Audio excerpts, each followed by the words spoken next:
Hello everyone, this is Mukul.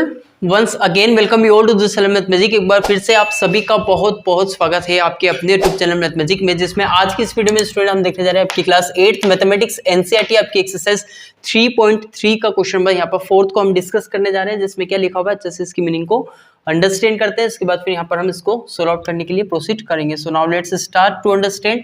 Draw a rough figure of a quadrilateral that is not a parallelogram but has exactly two opposite angles of equal measure। मतलब क्या है question का, कह रहा है कि आपको क्या करना है, एक रफली क्वाड्रिलेटर का शेप बनाना है। मतलब क्वाड्रिलेटर का मतलब you know very well understand ना, जिसमें 4 साइड्स रहे आपकी, तो ये हमारा क्या हो जाएगा क्वाड्रिलेटर। लेकिन आपको कुछ इस तरीके का क्वाड्रिलेटर बनाना है जो कि आपका पैरेललोग्राम नहीं हो।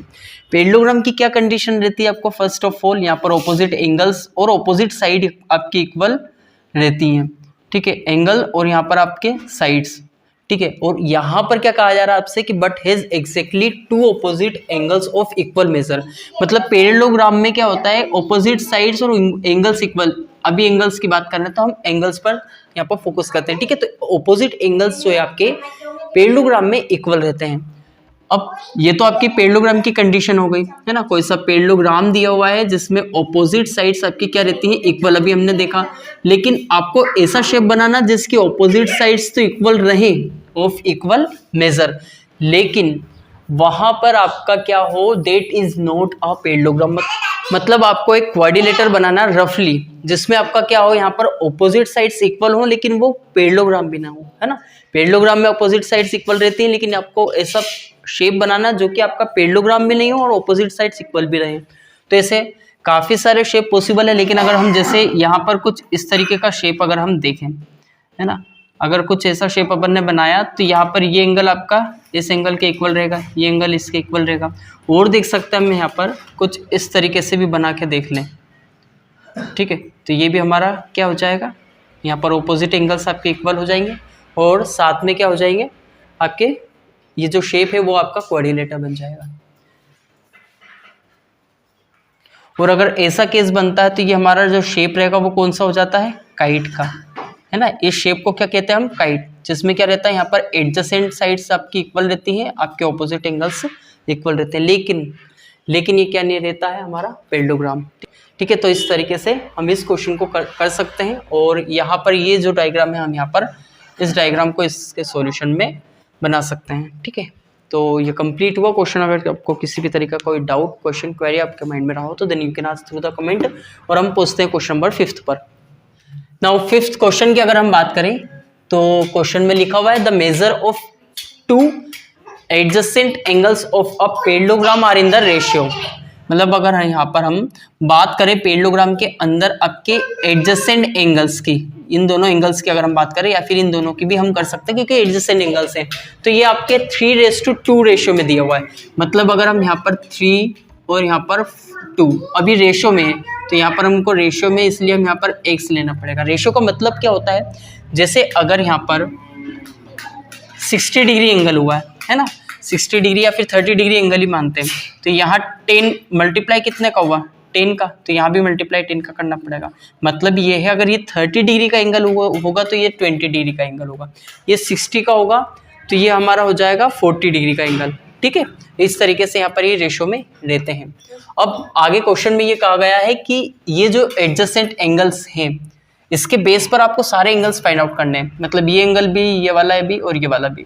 तो हमें कंडीशन पता है, पैरेललोग्राम की कंडीशन यहाँ पे यूज होगी, उसकी कैरेक्टरिस्टिक, उसकी प्रॉपर्टी, उसके बेस पर ही हम यहाँ पे एंगल्स फाइंड आउट करेंगे। कैसे करेंगे, आपके जो एडजेसेंट एंगल्स दिए तो उसी की प्रॉपर्टी हम यहाँ पे यूज करेंगे। और उसकी क्या प्रॉपर्टी होती है पैरेललोग्राम में, कि जो ऑपोजिट एडजेसेंट एंगल्स जो रहते हैं उनको अगर हम प्लस कर दें, मतलब उनका जो सम होता है वो आपका 180 डिग्री के, यहाँ पर हम क्या करते हैं, पहले तो एक पैरेललोग्राम बनाते हैं, ठीक है, 180 डिग्री के इक्वल रहता है वो, है ना, वो जो सम रहता है आपका। तो ये आपका एक पैरेललोग्राम हुआ जिसमें हम यहाँ पर ABCD, ठीक है, यहाँ पे लिख लेते हैं, लेट ABCD बी आ ABCD बी आ पैरेललोग्राम, ठीक है। यहाँ पे ये पैरेललोग्राम हो जाएगा, पैरेललोग्राम हो जाएगा।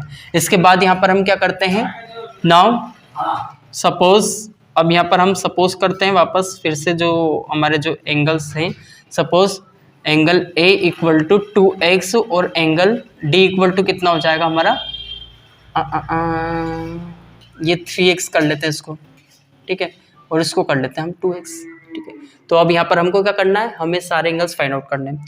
तो ये 3x 2x क्यों हुआ, क्योंकि हमारा रेशियो दिया हुआ है 3:2। अब हमें पता है नाउ वी नो देट, ठीक है, आप पूरा लिख सकते हो कि हमें पता है we know that angle A plus angle D equal to 180 degree होता है, और एंगल ए हमारे पास 3 है ना, 3x, और डी है हमारे पास 2x equal to 180 degree. 3 + 2 5x हो जाएगा इक्वल टू 180 डिग्री ऑलरेडी है ही। 5 नीचे जाएगा तो डिवाइड में हो जाएगा, तो ये हो जाएगा हमारा 5 3 जा 15, 5 6 जा 30, ठीक है हुआ।